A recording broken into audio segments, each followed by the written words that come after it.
बसंत पंचमी का पर्व भारतीय संस्कृति में ज्ञान, कला और प्रकृति के पुनर्जन्म का प्रतीक माना जाता है। इस पावन अवसर की कथा सृष्टि के रचयिता भगवान ब्रह्मा और विद्या की देवी मां सरस्वती के प्राकट्य से जुड़ी है। अत्यंत प्राचीन काल की बात है, जब भगवान विष्णु की आज्ञा पाकर ब्रह्मा जी ने इस चराचर जगत की रचना की थी। उन्होंने अपनी शक्ति से पर्वत, नदियां, वृक्ष, पशु पक्षी और मानवों का सृजन तो कर दिया, परंतु अपनी ही बनाई इस सृष्टि को देखकर वे स्वयं पूर्णतः संतुष्ट नहीं थे। उन्हें चारों ओर एक अजीब सा सन्नाटा और नीरसता का आभास हो रहा था। हर वस्तु अपनी जगह पर थी, प्रकृति में सुंदरता भी थी, लेकिन फिर भी कुछ बहुत बड़ा अधूरापन था। समस्त संसार मौन था।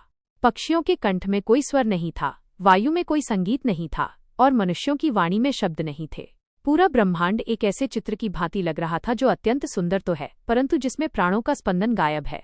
ब्रह्मा जी अपनी इस रचना को देख चिंतित हो उठे और इस नीरसता को दूर करने के लिए उन्होंने अपने कमंडल से जल निकालकर अंजलि में लिया और भगवान विष्णु का ध्यान करते हुए उस जल को पृथ्वी पर छिड़क दिया। जैसे ही ब्रह्मा जी के कमंडल का पवित्र जल धरातल पर गिरा, वैसे ही वहां की धरती में एक दिव्य कंपन उत्पन्न हुआ। उस कंपन के बीच से एक अत्यंत तेजोमय और अलौकिक शक्ति प्रकट हुई। यह शक्ति एक सुंदर देवी के रूप में थी, जिनके 4 हाथ थे।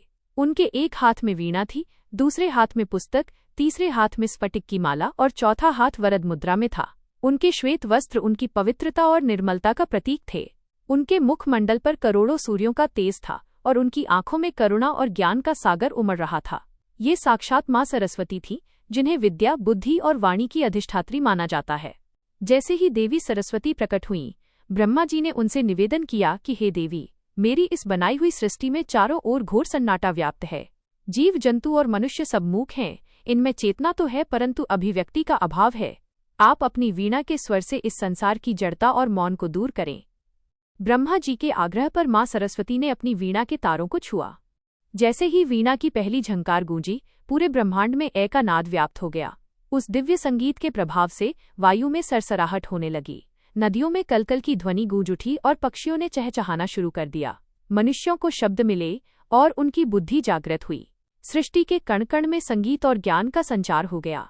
जिस दिन ये मंगलमय घटना घटी, वो माघ मास के शुक्ल पक्ष की पंचमी तिथि थी। इसी कारण इस दिन को बसंत पंचमी के रूप में मनाया जाने लगा और इसे मां सरस्वती के प्राकट्य दिवस या ऋषि पंचमी के नाम से भी प्रसिद्धि मिली। मां सरस्वती के आगमन से केवल वाणी ही नहीं, बल्कि प्रकृति में भी भारी परिवर्तन आया। ऋतुराज बसंत का आगमन हुआ। धरती ने मानो पीली चुनरी ओढ़ ली हो। चारों ओर सरसों के पीले फूल लहलहाने लगे, पेड़ों पर नई कौंपलें फूटने लगीं और आम के वृक्षों पर बौर आ गए। बसंत पंचमी का यह समय प्रकृति के श्रृंगार का समय बन गया। ज्ञान और कला के साथ साथ ये दिन प्रेम और नवजीवन का भी प्रतीक बन गया। पौराणिक मान्यताओं के अनुसार इसी दिन कामदेव और रति का भी पृथ्वी पर विशेष प्रभाव बढ़ता है, जिससे समस्त प्राणियों में आनंद और उल्लास का संचार होता है। इसी दिन से होली की तैयारी भी सांकेतिक रूप से प्रारंभ हो जाती है। एक अन्य प्रसंग के अनुसार बसंत पंचमी का संबंध रामायण काल से भी जोड़ा जाता है। जब रावण माता सीता का हरण कर ले गया था, तब भगवान श्रीराम उनकी खोज में दक्षिण की ओर बढ़ रहे थे। मार्ग में वे दंडकारण्य के वनों में पहुंचे, जहां शबरी का आश्रम था। शबरी एक भीलनी थी और भगवान राम की अनन्य भक्त थीं। उन्होंने अपने आराध्य के लिए कई वर्षों तक प्रतीक्षा की थी।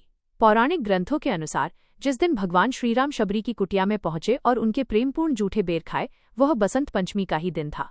उस क्षेत्र के लोग आज भी उस स्थान को पूजते हैं और इस दिन को भक्ति और ज्ञान के मिलन के रूप में मनाते हैं। ये कथा हमें सिखाती है कि सच्ची भक्ति में जाति और ऊंच नीच का कोई स्थान नहीं होता और ईश्वर केवल प्रेम के भूखे होते हैं। भारतीय इतिहास में वीर पृथ्वीराज चौहान की शौर्य गाथा भी इसी तिथि से जुड़ी हुई मानी जाती है। कहा जाता है कि जब मोहम्मद गोरी ने पृथ्वीराज चौहान को बंदी बना लिया था और उनकी आंखें फोड़ दी थीं, तब बसंत पंचमी के दिन ही पृथ्वीराज ने अपने मित्र चंदबरदाई की सहायता से शब्दभेदी बाण विद्या का प्रदर्शन किया था। चंदबरदाई ने एक प्रसिद्ध दोहा पढ़ा था, जिसमें उन्होंने गोरी के बैठने के स्थान की सटीक दूरी और ऊंचाई बताई थी। उसी संकेत को समझकर पृथ्वीराज ने बाण चलाया और आताताई गोरी का वध कर दिया। इस प्रकार यह दिन केवल कोमल भावनाओं या विद्या का ही नहीं, बल्कि अदम्य साहस और वीरता का भी साक्षी रहा है। बसंत पंचमी के दिन पीले रंग का विशेष महत्व है। पीला रंग शुद्धता, सात्विकता और ऊर्जा का प्रतीक है। ये रंग बसंत ऋतु में खिलने वाले सरसों के फूलों का भी है और भगवान विष्णु का प्रिय रंग भी माना जाता है। इस दिन लोग पीले वस्त्र धारण करते हैं, पीले पकवान बनाते हैं और मां सरस्वती को पीले पुष्प अर्पित करते हैं। विद्यार्थी अपनी पुस्तकों, कलम और वाद्य यंत्रों की पूजा करते हैं, क्योंकि माना जाता है कि बिना माँ सरस्वती की कृपा के किसी भी विद्या या कला में निपुणता प्राप्त करना असंभव है। प्राचीन काल में इसी दिन से बच्चों की शिक्षा का प्रारंभ यानी अक्षरारंभ संस्कार किया जाता था, जो परंपरा आज भी कई परिवारों और गुरुकुलों में जीवित है। ज्ञान की अधिष्ठात्री होने के नाते माँ सरस्वती का वाहन हंस है, जो हमें नीर क्षीर विवेक की शिक्षा देता है। जैसे हंस जल और दूध के मिश्रण में से केवल दूध ग्रहण कर लेता है और जल छोड़ देता है, वैसे ही माँ सरस्वती हमें यह बोध कराती हैं कि हमें संसार की बुराइयों को त्याग कर केवल अच्छाइयों और ज्ञान को ग्रहण करना चाहिए। उनके हाथ में स्थित पुस्तक निरंतर स्वाध्याय का संकेत देती है और माला ध्यान तथा एकाग्रता का मार्ग प्रशस्त करती है। वीणा इस बात का प्रतीक है कि जीवन में सामंजस्य और मधुरता होनी चाहिए। बसंत पंचमी की यह कथा हमें यह संदेश देती है कि जिस प्रकार वसंत आने पर प्रकृति का कोना कोना खिल उठता है, उसी प्रकार ज्ञान के प्रकाश से मनुष्य का अंतःकरण भी प्रकाशमान होना चाहिए।